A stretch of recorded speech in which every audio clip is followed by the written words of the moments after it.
রাজনৈতিক দল হিসেবে জামায়াত ইসলামের নিবন্ধন ফিরিয়ে দিতে নির্বাচন কমিশনকে নির্দেশ দিয়েছেন সুপ্রিম কোর্টের আপিল বিভাগ।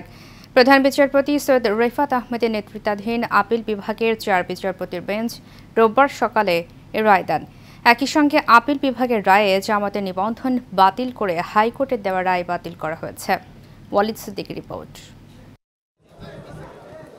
2009 সালে বাংলাদেশ জামাত ইসলামীর নিবন্ধন চ্যালেঞ্জ করে রিট করা হয় আদালতে। পরবর্তীতে 2013 সালের 1 আগস্ট বিচারপতি এম এনায়েতুর রহিম ও বিচারপতি কাজী রেজাউল হকের বেঞ্চ দলটির নিবন্ধন অবৈধ ও বাতিল করে রায় দেন।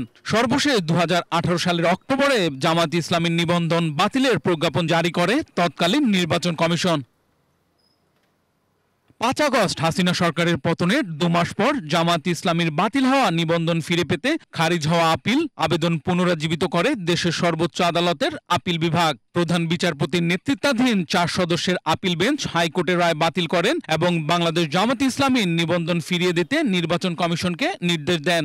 রাজনৈতিক উদ্দেশ্যে দায়েরকৃত মামলার মাধ্যমে জামাতের নিবন্ধন কেড়ে নেওয়া হয়েছিল।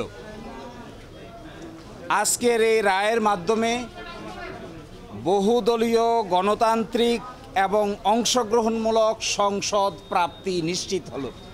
আমরা আশা করি এই রায়ের পরে বাংলাদেশে সঠিক নির্বাচনের মাধ্যমে প্রাণবন্ত সংসদ গঠিত হবে।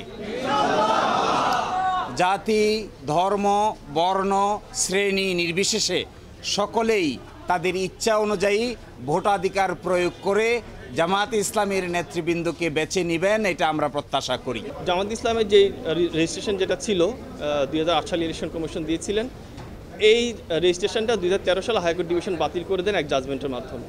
ওইটার বিরুদ্ধে ওনারা আপিল করেছিলেন। আজকে আপিলে যেটা হলো সেটা হচ্ছে হাইকোর্টে যেটা জাজমেন্ট ছিল ওই জাজমেন্টটাকে ওনারা আজকে স্যাটিসফাইড করে দিলেন, বাতিল করে দিলেন। এর ফলে আসন্ন জাতীয় নির্বাচনে রাজনৈতিক দল হিসাবে জামাতের অংশগ্রহণের বিষয়ে আর কোনো বাধা রইল না। তবে দাঁড়িপাল্লা প্রতীকের বিষয়ে পর্যবেক্ষণে আপিল বিভাগ বলেছেন প্রতীকের বিষয়ে ইসি সিদ্ধান্ত নেবে। আমরা আশা করি ইলেকশন কমিশন নিবন্ধনের ইস্যু নিষ্পত্তি করবেন, একই সাথে অন্য ইস্যু হিসেবে দাঁড়িপাল্লা প্রতীকের ব্যাপারটিও নিষ্পত্তি করবেন। Walid Siddiqui, Asian television, Dhaka.